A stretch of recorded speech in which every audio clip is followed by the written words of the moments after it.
Chers internautes, bienvenue à bord de ma capsule Ni Dieu ni Maître. Vraiment? Cette capsule m'a été inspirée par le post d'un de nos frères du nom de Camus Ali. Et ça m'a fait réfléchir un peu. Dans ce post, il donc, après avoir procédé, ça il le fait souvent, des analyses justes, mais particulièrement dans ce dernier post, grosso modo, il dit ceci, que au Togo, le savoir ne vaut rien devant l'avoir. Savoir, c'est-à-dire la connaissance, l'avoir, c'est-à-dire les biens matériels et autres. Donc le savoir n'est rien devant l'avoir, ou le savoir ne vaut rien devant l'avoir, et dans sa conclusion, il finit par donc dire ceci. Je cite, « L'anarchie, la seule potion magique pour libérer le Togo. » Alors, ça m'a mis un peu mal à l'aise. Ça m'a mis un peu mal à l'aise.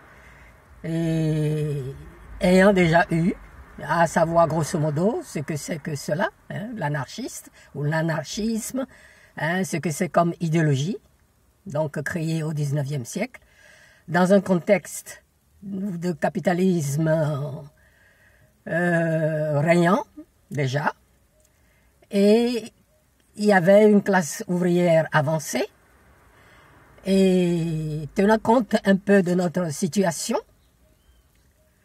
surtout la situation actuelle, et ça m'a amené à donc m'interroger sur ces idéologies extérieures que nous importons, quand bien même je comprends la situation dans laquelle se trouve notre cher Togo. Bien.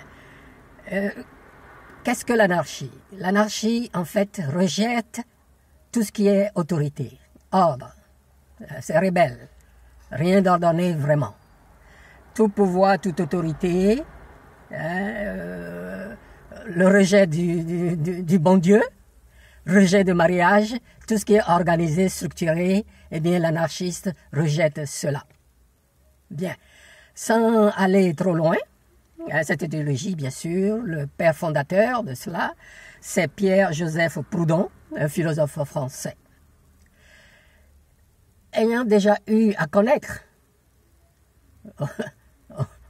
dans l'ex-Dahomey, le Bénin, le marxisme-léninisme, pendant plus d'une dizaine d'années, ce que ça a apporté, et que, ma foi, avec un certain nombre de gens, on a combattu résolument, parce que ça ne correspond absolument à rien, ne répond pas aux solutions de nos problèmes, et l'idéologie ou la philosophie qui, ma foi, nous conviendrait dans notre situation actuelle, sans rejeter toute cette théorie d'économie politique et autres, sans rejeter entièrement toutes ces idéologies étrangères, c'est le panafricanisme. C'est le panafricanisme qui nous appelle à plus de justice, à plus de vérité, plus de dignité et la sauvegarde de nos valeurs spirituelles, etc. Bien, donc, mobiliser des gens autour du slogan « Ni Dieu ni Maître » ou l'idéologie anarchiste contribuerait plutôt à diviser nos rangs, dans la mesure où, personnellement, je suis partisan de formation de front de toutes les bonnes volontés pour contribuer a changé 6 décennies de dictature au Togo.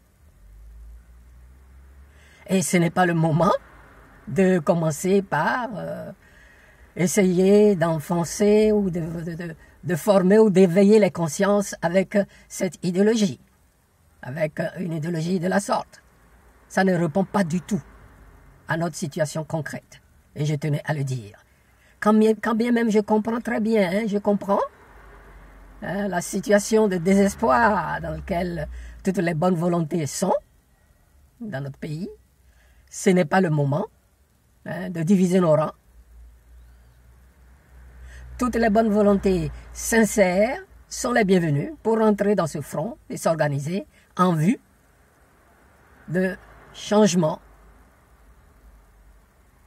de la situation pour nous-mêmes, pour la jeunesse, pour notre descendance, pour que, ma foi, le Togo devienne un état de droit. Bien, jusque-là, c'est mon point de vue personnel, d'accord, mais dans le même temps, considérant que mes compatriotes sont majeurs, et tous les autres Africains sont majeurs, mais particulièrement j'appelle les Togotois et les Togovieux, Togovies, à se prononcer sur une question de la sorte. Est-ce que le slogan « Ni Dieu ni maître » est mobilisateur? Les consciences chez nous? Est-ce que le savoir ne vaut rien devant l'avoir? Est-ce que c'est mobilisateur? C'est encourageant? Moi, c'est peut-être pas ce qu'il faut, mais je sais que pour la plupart des enfants africains et noirs, les parents les ont toujours encouragés à prendre au sérieux l'accumulation ou l'acquisition de connaissances, que ce soit intellectuelles ou pratiques. Je me rappelle très bien, mon père me disait, la connaissance, ton savoir, personne ne peut te le voler, personne ne peut te le... tu peux louer si tu veux, à qui tu veux. Tu ne le perdras pas tant que tu continueras à l'entretenir. Alors que le bien matériel, ça peut se perdre en un rien de temps, que ce soit de l'argent en banque ou pas, que ce soit le bien matériel des maisons, etc. On peut te l'arracher. Ça peut brûler. Et nos parents nous ont toujours encouragés à prendre au sérieux l'apprentissage, l'accumulation de connaissances. Donc, ma foi, ça a induit en erreur cette jeunesse, cette population que nous voulons éveiller et pour changer de paradigme. Ensuite, cette conclusion, la potion magique, dans la situation auquel nous sommes confrontés, la magie ne résoudra rien. La magie ne résoudra rien. C'est l'organisation sérieuse, compter sur nous-mêmes, comme je l'ai toujours dit, mobiliser nos propres moyens, ne pas compter sur des investisseurs financiers. C'est ce qui, à mon avis, est la voie. Donc il n'y a rien de magique là-dedans. Il n'y a rien de magique là-dedans. Hein, parce que la seule, on nous dit ici, non. Alors, sans plus traîner sur cet aspect des choses, je dis bien, j'en appelle à tous les combattants, je les appelle ainsi parce que c'est un combat. Faisons attention aux thèses que nous envoyons, aux idéologies que nous voulons porter pour l'éveil et la prise de conscience de nos populations, que ce soit au Togo, au Congo et un peu partout. Ce n'est pas le moment de divagation intellectuelle. Bon, Camille Ali, eh bien, c'est quelqu'un que je respecte beaucoup, je l'écoute souvent. Mais sur ce dernier point, je tenais vraiment à faire part de mon inquiétude. De mon inquiétude. S'agissant du travail sérieux qu'il a toujours fourni, lui, tous les autres, etc. etc. Ils ont des analyses, ils fournissent souvent des analyses très sérieuses. Ils ne sont pas à côté du tout. Mais prendre l'anarchie comme la seule solution, la potion magique pour régler nos problèmes, nous met en dehors de l'objectif, de la vision que nous nous sommes fixés. Et cette vision, pour finir, je le répète,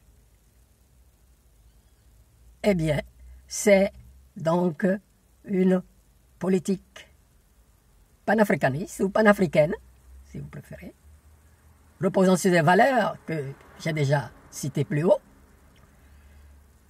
Et nous devons donc faire attention à l'importation d'idéologies étrangères qui ne répondent pas du tout, surtout dans nos pays où l'économie informelle est majoritaire. L'économie informelle est majoritaire. Donc, allons par étapes. Si en l'an 2050, 2000, en l'an 3000, l'Afrique a un capitalisme national, local avancé, et les idéologies, vous pouvez en parler. Bon, moi je serai, beaucoup d'entre nous ne seront plus là, mais nous n'en sommes pas encore là. S'il vous plaît. S'il vous plaît.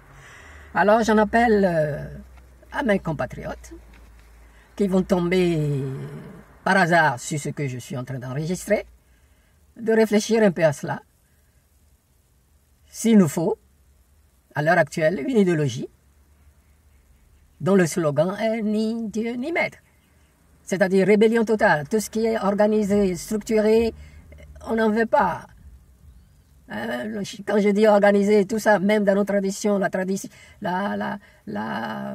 chefferie traditionnelle, alors qu'on a besoin de réactiver tous ces gens-là. Le droit d'aînesse, vous êtes prêts à rejeter? Non. Dans le droit d'aînesse, il y a de bonnes et de mauvaises choses. Gardons les bonnes choses, les mauvaises choses, petit à petit, éliminons-les. C'est mon point de vue donc sur cette thèse ou thème ou proposition de Camus Ali, que je respecte, parce que je l'écoute souvent. Il fait des choses sensées.